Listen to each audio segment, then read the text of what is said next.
Hey, welcome to 23 Degrees Sideways. We're doing another analysis video. This is the China portion. And again, I apologize if you're just here for the enlightenment woo. Remember to take time to relax, sink into yourself, and be yourself. Most of the problems that people have with frustration are trying to be or being forced to be what other people think they are instead of who they actually are. Be yourself a little bit. But don't be China. Okay, so I'm going to read off of my screen over here to the side for just a moment because this is just off of a conversation I had. I've been asking multiple people I know, especially investment people, a question, relatively similar question. These are people who are concerned about global investment trends and things. And so basically what it is, I've been asking friends what it looks like if China goes tits up Soviet Union style. Like 1990s Russia, exports go into the 1990s Russia mode where anyone with money can buy anything because the factory cities are starving. Robber baron market mode. And there's no fertilizer exports from China because they too produce some, but they import more. It's kind of a weird, different thing. Natural gas processing in China breaks down. Like, in market terms, what does this mean? The answer I get from most people who are doing investments is of some variation of, that's our prediction for Russia. That's not what what we're predicting for China. We're predicting more bad stuff and sell-offs for Russia, with more somehow escaping the government, robber baron, free market stuff. And I'm like, no, because I'll remind them that Russia has two things that it can do where isolationism actually doesn't hurt it that much. Russia can produce its own energy and its own potatoes. China can't. Quite a few countries in the world can't, like, completely isolate and do their own stuff. Russia can. It may be a lot more potatoes, but they can produce they can produce their own heating oil and their own potatoes, and the Russians survive on that pretty well. As I've said before, they are a constantly ever emerging industrial nation. They're never quite there. They're never gonna quite be there.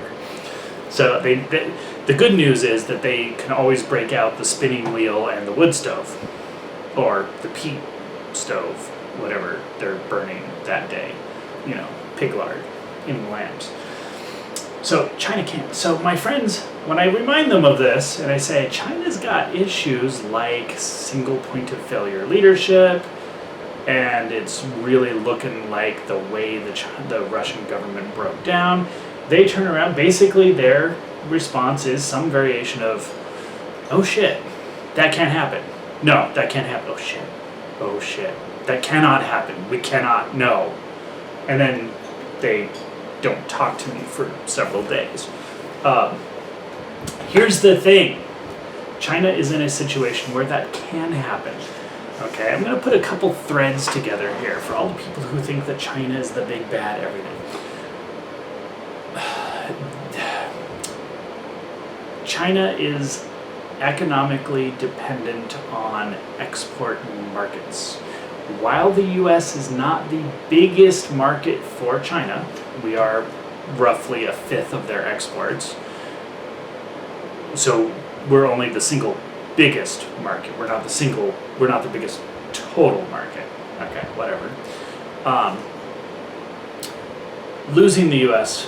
is a big deal because you don't just lose that 20%, you also lose shipping for a lot of the rest.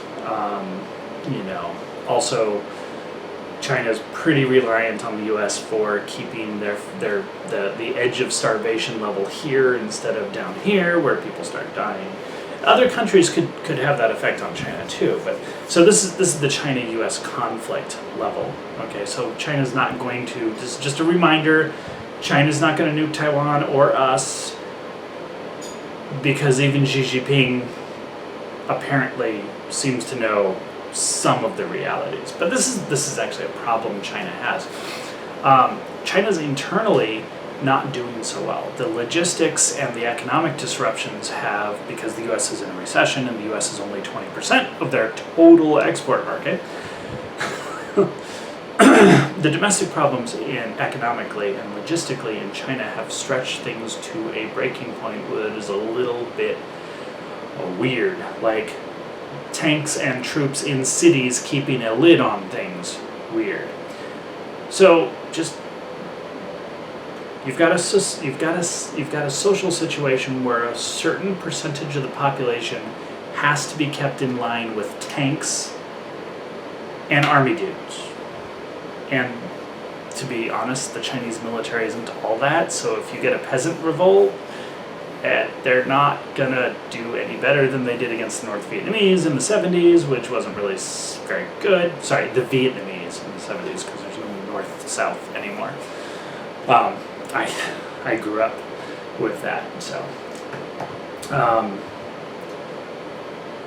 So that's the problem with China. China's looking at a food insecurity winter that is kind of dramatic and could be very bad, and that pushes that boiling point and gets the lid a little bit, the lid might pop off there. China has a single point of failure government. They have Xi Jinping, and Xi Jinping is in such a weird position. He's starting to make Mao look like a liberal. Remember, Mao's only responsible for a couple 100 million dead people, but Xi Jinping is starting to make Mao look like a liberal. So what happens if he gets offed or dies or something happens and all of a sudden you have a 6 or a 7-way civil war, or possibly just a breakdown and the robber barons come in? Because that's actually possible. It's very, very possible, because they do have a Marxist-style dictatorship, central planning financial capitalism.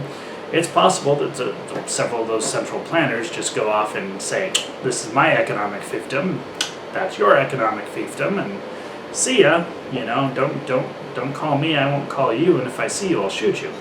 That's very likely with China, but it's also very likely that there is in fact a 6-7-way civil war. We don't know. But China's not looking all that stable. Now, the odds are pretty good that one way or another, various forces, namely the US, will keep a lid on things such that it doesn't get that bad. But it could happen. It's more likely than the predicted imminent Russian collapse of collapsitarian levels. Everybody's always in about the doomer stuff, right? Doom, doom, doom, doom, doom, doom, doom. It's like watching freaking Gurr. I miss my muffin.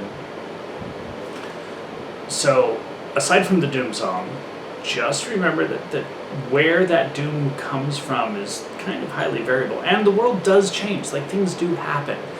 The Ukraine war would have been unimaginable in any other time and place except a Hillary Clinton presidency, because she would have had that on day one, just, that's no doubt on that. Part of the Ukraine thing that's a little bit weird and that people forget is that it is a money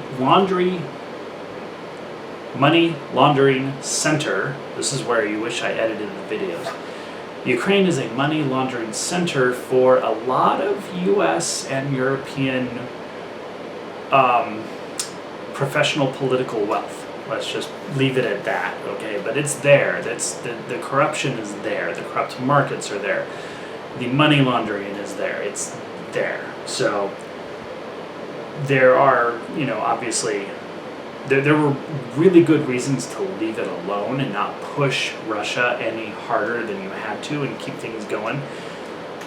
Because remember, they've been pushing Russia since '93 with the Ukraine. They're always pushing on Russia's borders with Ukraine, and we're going to make Ukraine into a U.S. satellite state. That Russia doesn't want that. Russia can't have that. Russia will not have that. You have to deal with the realities of who and what Russia is, and that's not going to happen. It's not going to work. So, we have this war going on that no one really predicted, even though we've been trying to fight it since 1993. The world just suddenly popped. Everyone figured that Putin would just back down and whatever. Well, China could actually implode. It's very real, and I don't know how long they can keep a lid on it. They are going to extreme measures to keep a lid on it, okay? They have people doing really wacky, crazy stuff.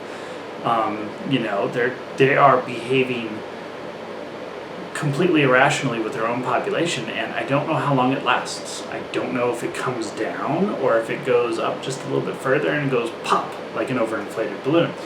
That's the problem with China. And going back to a previous video where we talked about the BRICS, Brazil, Russia, India, China, and South Africa, economic emerging countries thing, China is not in a really good position there. So that doesn't make it look any more stable.